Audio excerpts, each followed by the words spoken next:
नमस्कार, आप देख रहे हैं न्यूज कैपिटल एक्सप्रेस और मैं हूं आपके साथ भारती लोधिया। ये रुक करते हैं खबर की ओर। बाबा महाकाल की नगरी में बनेगा रोपवे। उज्जैन के लिए केंद्रीय बजट में बड़ा ऐलान। उज्जैन में मुख्य रेलवे स्टेशन से बाबा महाकाल मंदिर तक रोपवे बनाने की घोषणा। 7 मिनट में ही उज्जैन के मुख्य रेलवे स्टेशन से बाबा महाकाल मंदिर पहुंचाया जा सकेगा। बजट की घोषणा को लेकर बोले पर्यटन मंत्री धर्मेंद्र लोधी। महाकाल के दर्शनों के लिए आने वाले भक्तों के लिए यह बड़ी सौगात है। मोदी सरकार ने बड़ी सौगात महाकाल की नगरी उज्जैन को दी है। कॉरिडोर बनने के बाद उज्जैन आने वाले श्रद्धालुओं की संख्या में इजाफा हुआ है। डबल इंजन की सरकार में एमपी का तेजी से विकास हो रहा है। बजट में भी मध्य प्रदेश का ख्याल रखा गया है। प्रदेश के टूरिज्म स्थलों के विकास पर भी खासा ध्यान दिया जा रहा है। कल का जो बजट है केंद्र सरकार का, वो वास्तव में जो देश के यशस्वी प्रधानमंत्री माननीय नरेंद्र मोदी जी की परिकल्पना है कि 2047 तक हम अपने भारत देश को विकसित देश की श्रेणी में लाकर खड़ा करेंगे, क्रमांक 1 का देश बनाएंगे। जो अर्थव्यवस्था 5वें स्थान पर है उसको 3रे स्थान की अर्थव्यवस्था बनाएंगे। तो जो कल का बजट है वो इसी बात को लेकर हमारे यशस्वी प्रधानमंत्री माननीय नरेंद्र मोदी जी का विजन है, जो उस विजन को लेकर ये जो कल का बजट है वो मील का पत्थर साबित होगा। और आने वाले समय में पर्यटन के क्षेत्र में भी मध्य प्रदेश क्रमांक 1 का प्रदेश बने, ऐसी हमारे यशस्वी मुख्यमंत्री डॉक्टर मोहन यादव जी की मंशा है। और उसके लिए निरंतर सरकार काम कर रही है।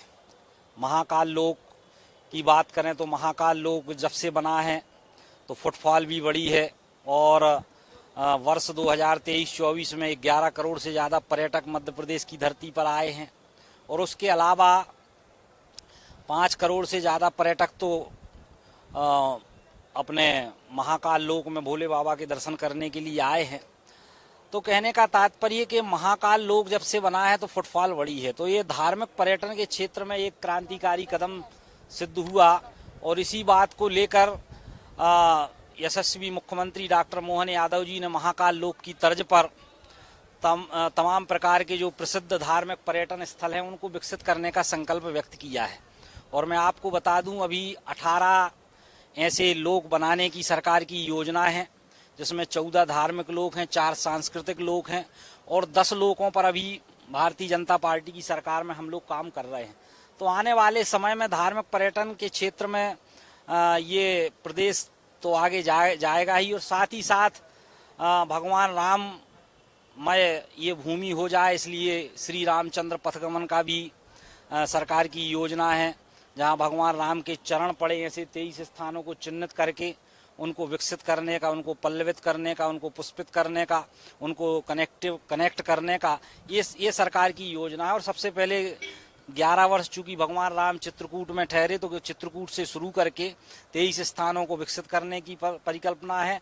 और भगवान कृष्ण की भी ये लीला भूमि रही है, तो कृष्ण पाथे नाम से योजना बनाई गई है, जहां भगवान कृष्ण के चरण पड़े, जहां भगवान कृष्ण ने लीलाएं की, उन सारे स्थानों को भी विकसित करने का सरकार का संकल्प है। कुल मिला के ये जो मध्य प्रदेश है वो शिवमय हो जाए, ये मध्य प्रदेश राममय हो जाए, ये मध्य प्रदेश कृष्णमय हो जाए, ऐसी सरकार की मंशा है। और इस पर हम लोग निरंतर काम कर रहे हैं।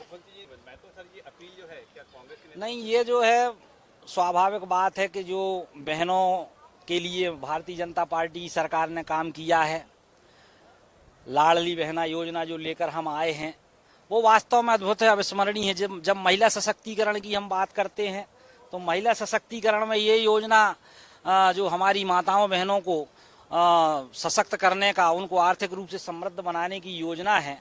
और 1250 रुपये तो सरकार निरंतर दे ही रही है। तो 1250 के हिसाब से आप लगाएंगे तो एक साल में 15,000 होता है। जिस घर में एक बहू है तो 15,000 मिल रहे हैं, 2 बहुएं हैं तो 30,000 मिल रहे हैं, 3 बहुएं हैं तो 45,000 मिल रहे हैं, 3 बहू है, सास भी है 60 साल से कम की तो 60,000 रुपये आ रहे हैं। मतलब जो भारतीय जनता पार्टी की सरकार की मंशा है कि ये समृद्ध हो। और भारतीय जनता पार्टी का चुनाव चिन्ह भी कमल का फूल है, जिस पर लक्ष्मी जी बैठती है। तो मुझे लगता है कहीं ना कहीं लक्ष्मी जी की कृपा प्रदेशवासियों पर बरस रही है।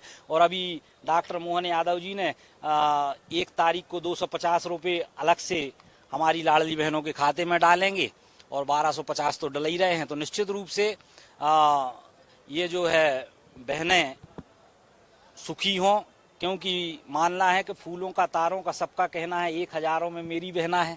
तो इस बात को लेकर हमारी भारतीय जनता पार्टी की सरकार काम कर रही है और निश्चित रूप से आने वाला समय और भी स्वर्णिम समय होगा। और 250 रुपये जो रक्षाबंधन के अवसर पर 1 तारीख को अलग से दे रहे हैं माननीय मुख्यमंत्री जी, उनको भी मैं धन्यवाद ज्ञापित करता हूं। और वो इसी प्रकार से और महिला सशक्तिकरण के लिए हम काम करेंगे, ये हमारे यशस्वी मुख्यमंत्री डॉक्टर मोहन यादव जी की मंशा। फिलहाल के लिए इस खबर में इतना ही। देश विदेश की तमाम खबरों को जानने के लिए देखते रहिए न्यूज़ कैपिटल एक्सप्रेस। नमस्कार।